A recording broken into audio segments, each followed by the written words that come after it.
O Eterno, Deus, nos lembra que a redenção é uma coisa cara. E ela só pode ocorrer com o preço de um resgate. Quando ele determinou redimir Israel lá no Egito, o preço da redenção foi que todos os primogênitos se tornariam sua propriedade. Vocês estão acostumados com esse assunto da Páscoa, lá em Israel? Depois, qualquer dúvida, eu esclareço para vocês. Não apenas todos os primogênitos de Israel, mas também todos os primogênitos do Egito também. Então, esses primogênitos, eles foram designados para sacrifício para todas as outras pessoas.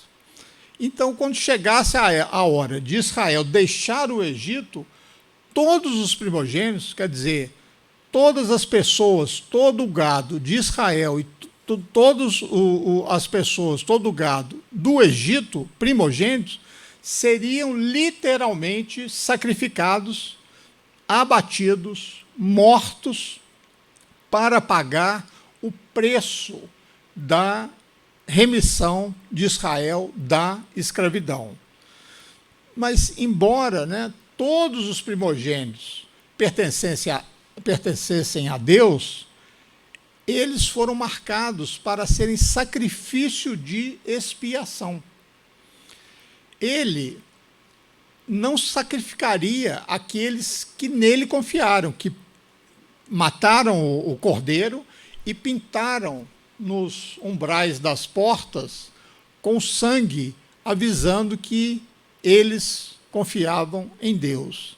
E aquele cordeiro, ele deveria ser o pagamento por todos os primogênitos que deveriam ser mortos como sacrifício. E esse é o evento da primeira Páscoa. O resultado foi que a maioria do povo de Israel creu em Deus. Então, os primogênitos israelitas foram salvos. Mas a grande maioria dos egípcios não acreditava em Deus. Então, os primogênitos egípcios foram mortos como resgate. Como diz, nós vimos lá no Provérbios 21, os ímpios eram o resgate para os justos. Então, agora que Israel escapou do Egito, os primogênitos de Israel, eles ainda não estavam fora de perigo, porque eles ainda eram propriedade sagrada de Deus, e eles deviam a vida deles inteira em serviço a Deus. Mas Deus, o Eterno, pela sua misericórdia, ele decidiu que os levitas é que se tornariam substituto, o resgate para todos os primogênitos israelitas. Então, em vez de todos os israelitas primogênitos serem propriedade sagrada de Deus e ficarem sujeitos ao serviço de Deus, essa responsabilidade ela é passada para os levitas. E eles passam a ser o papel dos primogênitos e foram liberados dessa responsabilidade. Isso é dito em Números 3, 11 e 13. Diz também o Senhor a Moisés: eu mesmo escolho os levitas dentre os israelitas em lugar do primeiro filho de cada mulher. O primeiro filho de cada mulher é o primogênito israelita. Os levitas são meus, pois todos os primogênitos são meus. Quando feri todos os primogênitos no Egito, separei para mim mesmo todo primogênito de Israel, tanto entre os homens como entre os rebanhos. Serão meus, eu sou o Senhor. Mais uma vez, Deus requer o sacrifício de sangue como requisito que recai sobre os primogênitos de Israel. Só que eles transferiram, né, logicamente, de acordo com Deus, essa responsabilidade para os levitas. Então, passaram o sacrifício, os levitas, que foram os sacrifícios, passaram esse sacrifício, né, em vez deles serem sacrificados, para os touros. Então, aí a gente vê essa longa estrada de substituição sendo um processo que começou lá atrás. E, eventualmente, caiu sobre as costas de Yeshua. Ele foi o último e melhor, né, como diz a palavra, substituto para a expiação. Ele aceitou ser o sacrifício de sangue, mas ele poderia ter recusado. Ele poderia ter passado essa responsabilidade, por exemplo, para um touro e continuar esse processo até outro, mas não. Por isso que fala que ele se entregou como sacrifício. Então, a Torá, ela demonstrou isso cuidadosamente na lição passada, né, que o sacrifício de sangue é estabelecido como justiça, porque satisfaz a paz de Deus. E ela funciona, e esse sacrifício funciona como um resgate para pagar aquilo que devemos a Ele. Bastante simbolismo, né, nessa porção. Mas foram a vida dos primogênitos que foram ameaçadas por Deus. Não as mulheres, não os outros, as outras pessoas. Somente foi ameaçada a vida dos primogênitos. E, então, foram eles que mataram o cordeiro da Páscoa para se libertarem. Para aquele sangue daquele cordeiro servir para expiar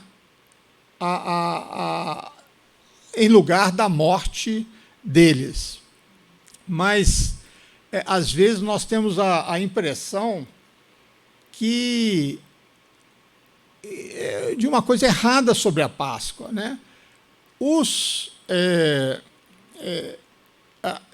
Essa morte, esse sacrifício do cordeiro, não foi para salvar a vida física de todos os israelitas. Não. As mulheres estavam fora disso, todos os não primogênitos, não sei se existe essa palavra, todos os não primogênitos estavam fora disso. Os únicos que estavam sob ameaça de morte eram os primogênitos, não o povo todo. Então, a ira, ela seria derramada somente sobre os primogênitos, porque Deus declarou isso, que ele estava disposto a sacrificá-los, né, logicamente, por assim dizer, a fim de salvar o seu povo. Então, a morte daqueles primogênitos foi o preço da redenção de Israel, satisfazendo, assim, a justiça de Deus. Portanto, era cada pessoa que estava sujeito à condenação, né, no caso, os primogênitos, que tinham que abater o cordeiro e se apropriar das qualidades salvadoras do sangue. Vocês estão conseguindo entender isso? O primogênito que matou o cordeiro se apropriou do sangue dele para si mesmo, para ser salvo.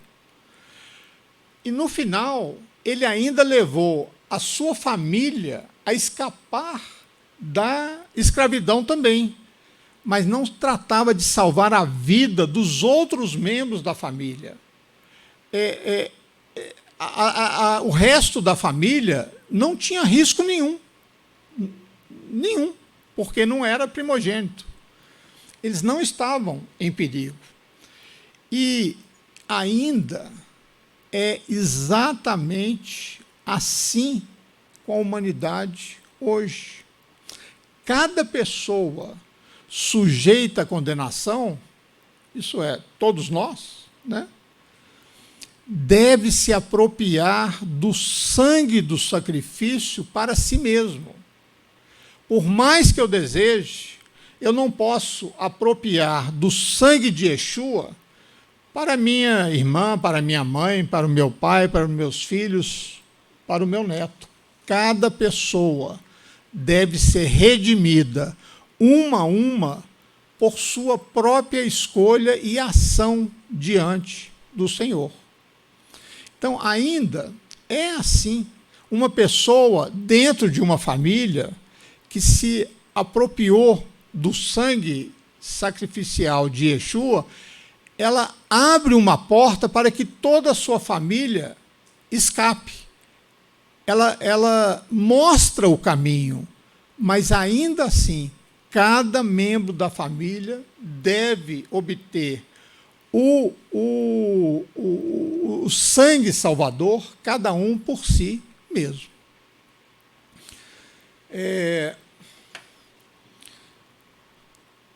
A gente tem feito sempre um tema nas nossas porções, né, que seria trazendo a palavra para uma coisa prática da nossa vida. E o nosso tema hoje é do desespero à esperança. Nenhuma posição de liderança é fácil, né? Seja ela espiritual, seja ela no trabalho, seja ela em qualquer lugar, a liderança é uma coisa difícil. E os líderes, né, eles costumam ter um rosto público, geralmente calmo, otimista, relaxado, mas por trás desse rosto, muitas vezes eles experimentam tempestades, né, e à medida que a gente percebe, né, quão profundas são as divisões entre as pessoas, quantos problemas tão difíceis de tratar a gente enfrenta, e a gente percebe como que a gente está, como se fosse numa camada fina de gelo, que qualquer coisa ela quebra e você cai no mar.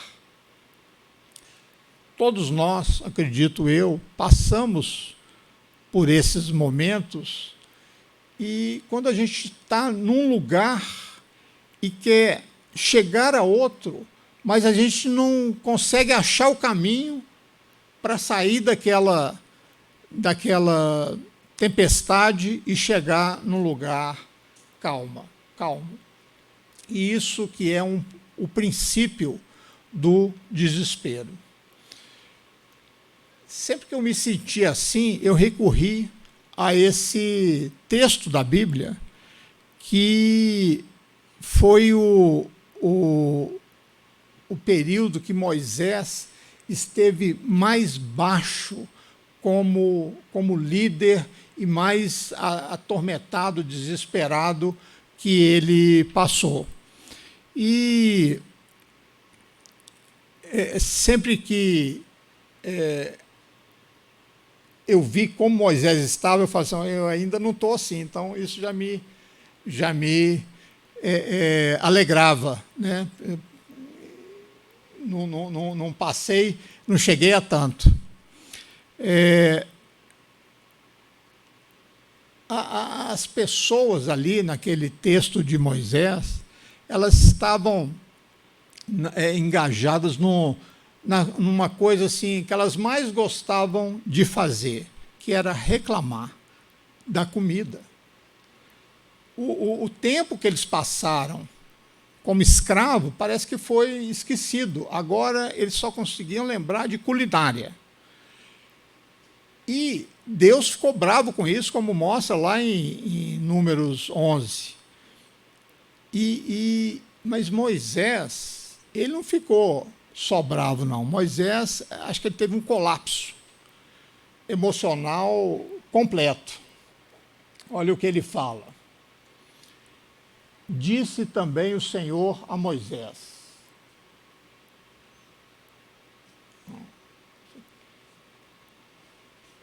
Números 11, 11 e 15. Por que você trouxe esse mal sobre o seu servo?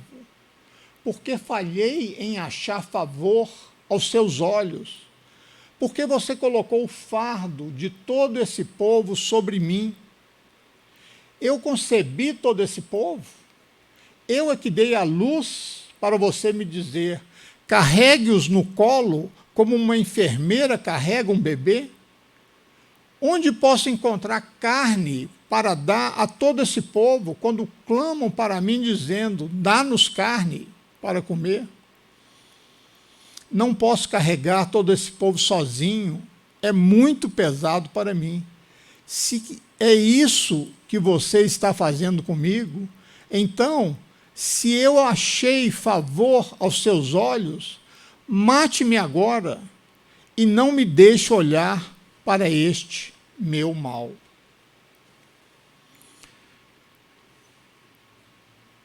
Isso, né, é uma referência de desespero. De alguma forma, né, ver o maior líder humano, né, do povo judeu se expressar dessa maneira, não deixa de ser fortalecedor, né, para a gente, sabendo que até o mais humilde dos homens, o maior profeta que o mundo já teve, também passou por momentos desesperadores. Dizem, né, que o sentimento de que você... um sentimento que a pessoa tem de fracasso não significa que você falhou, significa que você ainda não conseguiu. Muito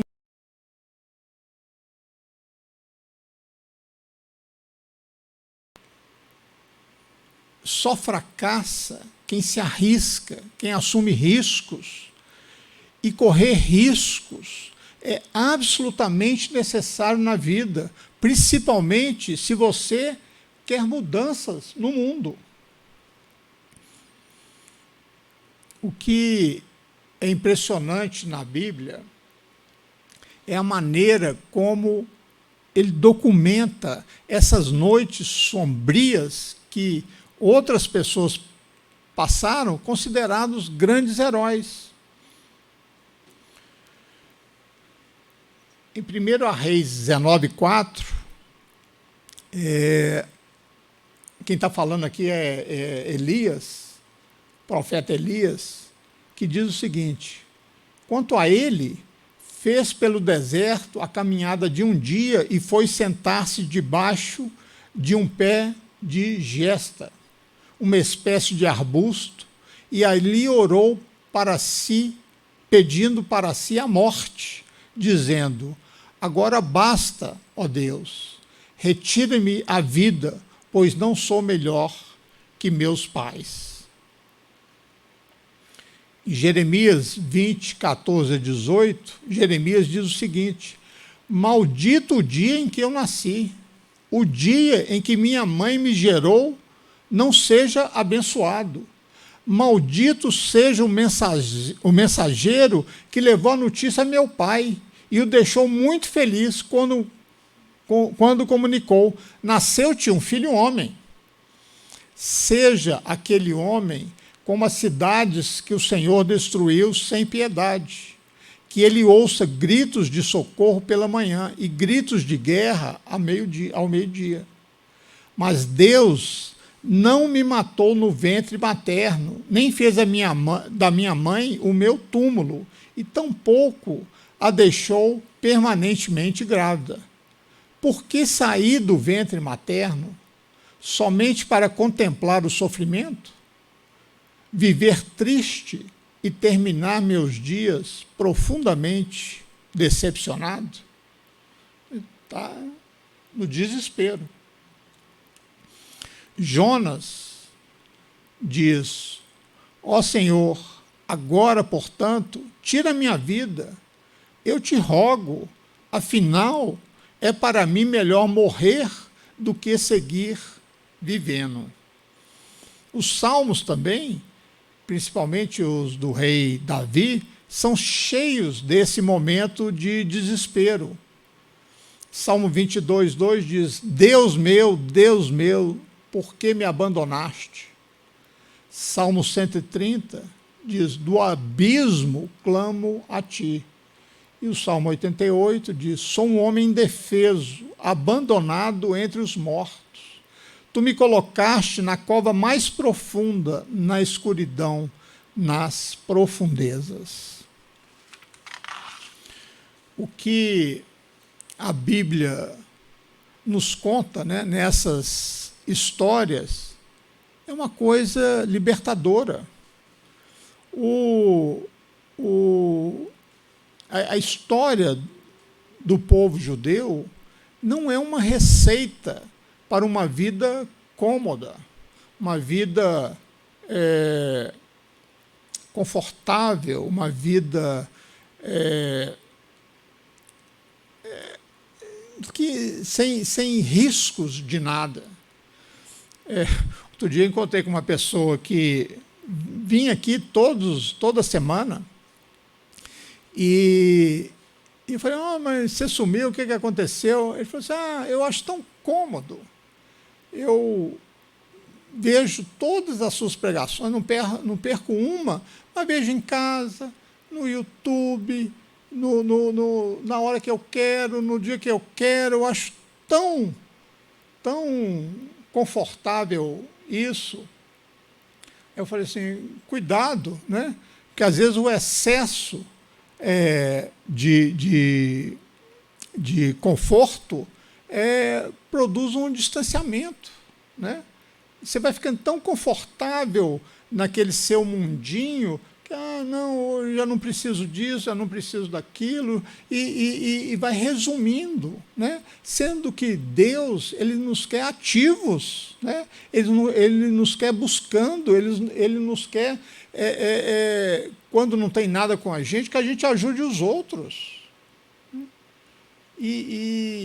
Então, no final, eu falei com ele assim: cuidado, que a comodidade ela pode produzir comorbidade. Então, você vai ficando tão acomodado que depois vem outras coisas que não são boas, né? No versículo 16:3 diz: se ao menos tivéssemos morrido pela mão do Senhor na terra do Egito, quando nos sentamos junto às panelas e comemos pão a fartar, porque nos trouxeste para esse deserto para matar de fome toda essa assembleia. Moisés, naquela ocasião, ele não experimentou nenhuma crise. As pessoas estavam com fome, né? E foi um pedido justo, legítimo. Nós estamos com fome, queremos comer. Depois, eles passaram pelo Sinai, né? Receberam a revelação de Deus com as tábuas, né? As 10 palavras, os 10 mandamentos. Depois tiveram a construção do tabernáculo e eles se aproximaram, né, muito de Deus por essas ocasiões que eles passaram. Então, eles não estavam morrendo de fome. A reclamação, porque eles tinham maná diariamente, né? A reclamação deles era que estava enjoado de maná, né? Maná todo dia. Então, estavam enjoados. Eles haviam alcançado, né, uma proximidade maior de Deus, mas permaneceram pessoas mesquinhas, né, no pensamento, pessoas mesquinhas no jeito de levar a vida. E foi isso que fez Moisés sentir que em toda a missão dele ele tinha falhado. A missão era ajudar os israelitas a criar uma sociedade que seria o oposto do Egito, que liberaria as pessoas em vez de oprimir como eles eram oprimidos no Egito. Mas o povo não mudou. Eles se refugiaram, né, naquelas lembranças. Mas lá no Egito eu comia peixe, no Egito eu comia pepino, eu comia alho poró e outras coisas mais. Então, Moisés tirou, né, o Deus tirou o povo do Egito, mas não tirou o Egito de dentro deles. E se as pessoas não tivessem mudado agora, Moisés supunha que elas nunca mais mudariam, né? Passou por tanta coisa para a revelação, conversar, ouvir a própria voz de Deus, e não mudaram. Então, ele estava olhando para a própria derrota dele, e ele não via sentido em continuar. Deus, então, o conforta. Primeiro, Deus diz a ele: reúna os 70 anciãos para dividir com eles esse fardo da liderança. E fala com o povo para não preocupar com comida. O povo logo teve bastante carne, né, cordoneses e tal, e comeu bastante carne.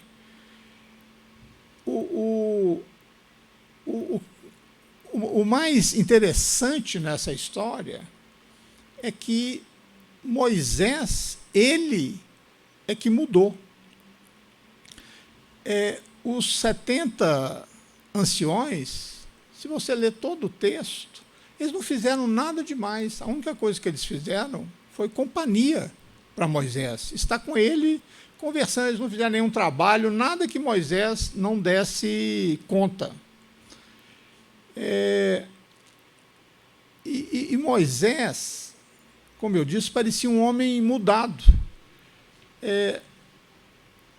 Josué disse que outras pessoas poderiam ser um desafio à liderança de Moisés. E ele respondeu: você está com ciúmes de mim, por mim? Oxalá todo o povo do Senhor fosse profeta, que o Senhor colocasse seu espírito sobre eles. Então, a crise de Moisés estava passando.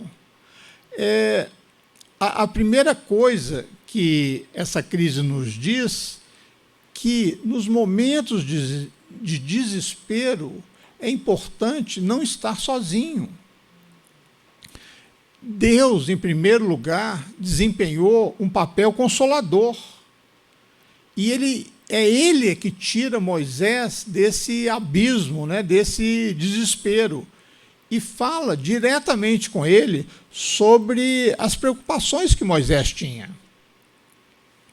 E ele diz para Moisés que ele não terá mais que liderar sozinho no futuro, que haverá outras pessoas para ajudá-lo, que ele não precisava ficar ansioso com essa constante reclamação do povo, porque eles teriam bastante carne. E acho que ele fala até assim, eles vão comer tanta carne, vão ficar até doentes de tanto comer carne. E é por isso, né, que o judaísmo, de uma forma geral, ele tenta não deixar as pessoas sozinhas em momentos que elas estão vulneráveis.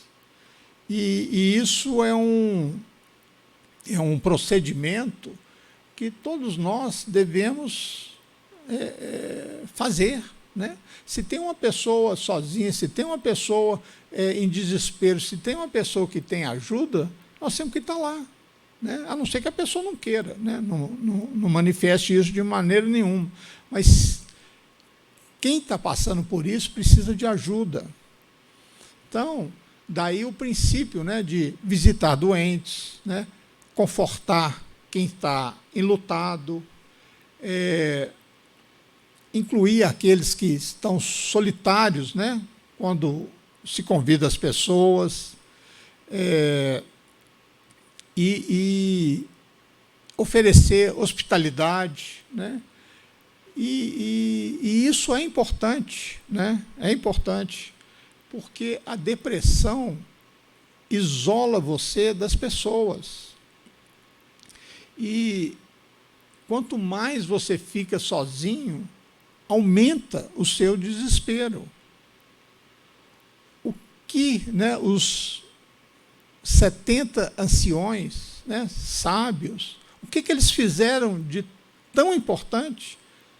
Simplesmente fizeram companhia para Moisés, e ali começou o processo dele de cura. Outra coisa que essa passagem nos diz é que sobreviver ao desespero é uma experiência que transforma a nós mesmos. É quando a nossa autoestima ela se reduz a quase zero e a gente percebe que o mundo não gira ao redor de nós. É sobre outros ideais, né, que a gente tem que ter um senso de missão, um senso de vocação e se importar com as pessoas. E é disso que trata a verdadeira humildade. Como C.S. Lewis disse, que humildade não é pensar menos de si mesmo, mas é pensar menos em si mesmo. Quando você chega a esse ponto, mesmo que através de muita dor, você se torna forte. Muito mais forte do que você já imaginou na sua vida. Você aprendeu a não pensar em termos de autoimagem. O que vai acontecer com a minha autoimagem? É como o Rabino Yohanan disse, grandeza é humildade. A grandeza é uma vida voltada para o exterior, de modo que o sofrimento de outras pessoas ele é tão importante quanto o seu. A marca da grandeza é a combinação de força e gentileza, que é uma força das mais curativas da natureza. Moisés acreditava que ele era um fracasso. Vale a pena lembrar disso sempre quando a gente achar que é um fracasso. A jornada de Moisés, do desespero à esperança, é um tutor na nossa vida para sair do desespero. E lembre-se também que os amigos são importantes. Eles moldam a nossa vida. O quanto isso foi descoberto por dois cientistas, um chamado Nicholas Christakis e outro James Fowler. E eles iniciaram um projeto em 1948 e acompanharam mais de 15 mil pessoas, moradores de uma cidade lá em Massachusetts. E examinando toda a frequência cardíaca, toda a saúde das pessoas, níveis sanguíneos, centenas de exames. E o objetivo deles era identificar fatores de risco para doenças cardíacas. No entanto, Quando eles começaram essa pesquisa, eles se interessaram por uma outra coisa, os efeitos da socialização. Será que faz diferença para a saúde da pessoa?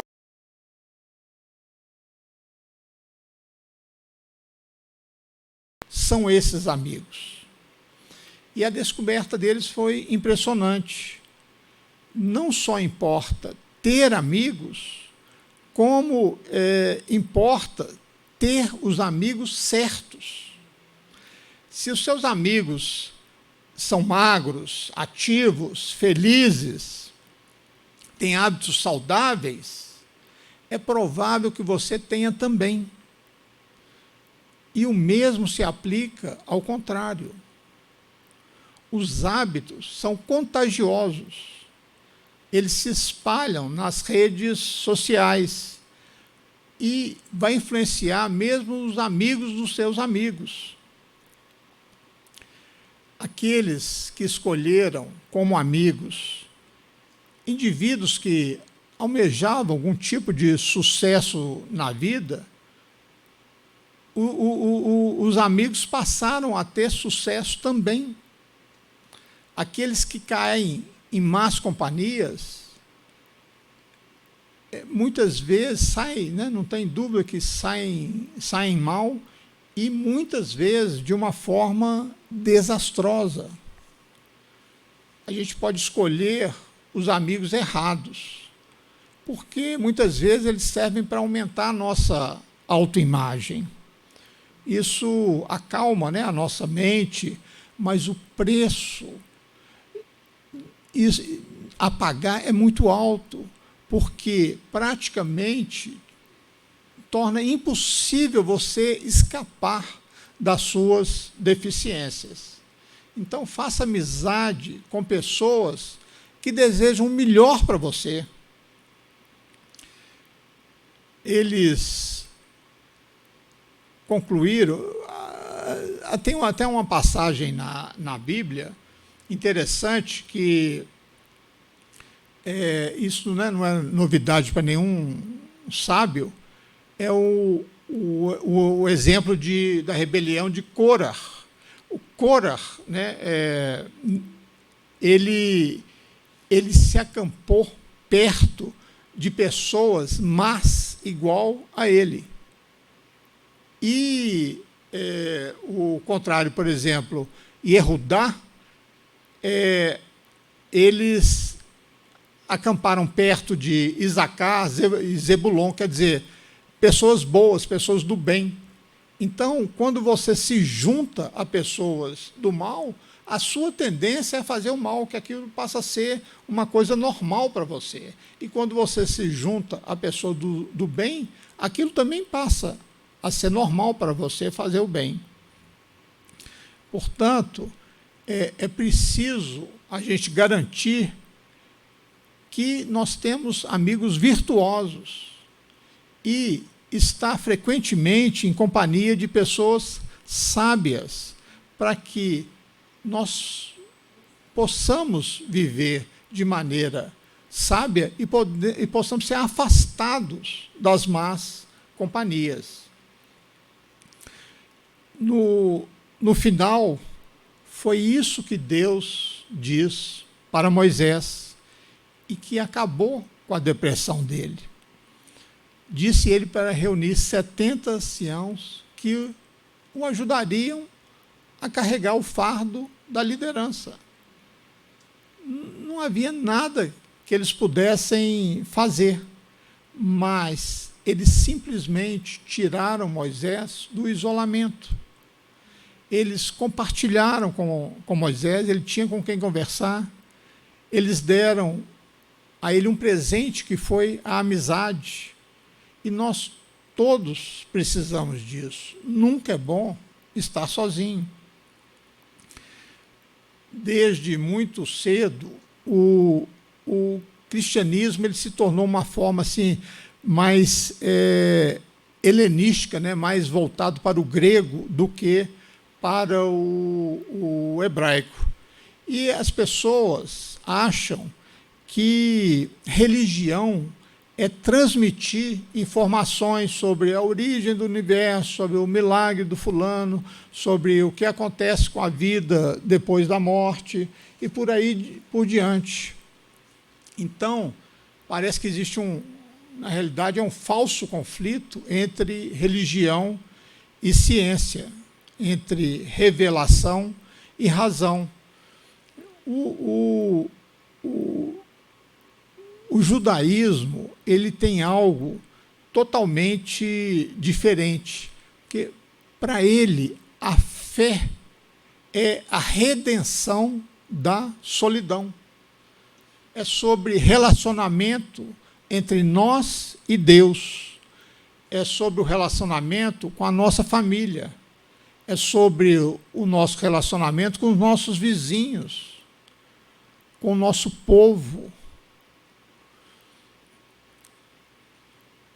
Ele não busca, você tem que se isolar, ser uma alma solitária, vai lá para o monte, fica lá orando, sozinho, acampa lá meses. Não é isso. É o contrário que prega a Bíblia. É comunhão.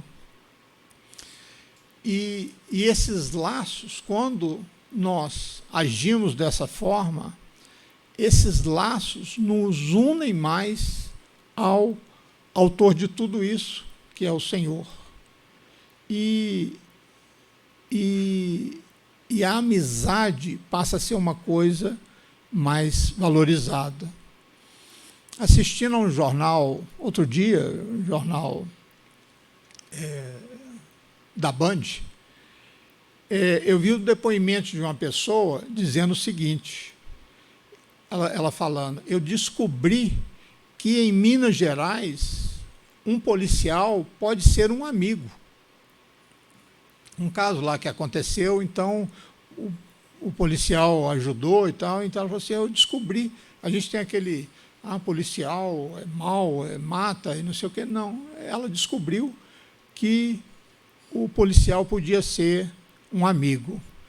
E é isso que o povo descobriu lá atrás. Eles descobriram que Deus também pode ser um amigo.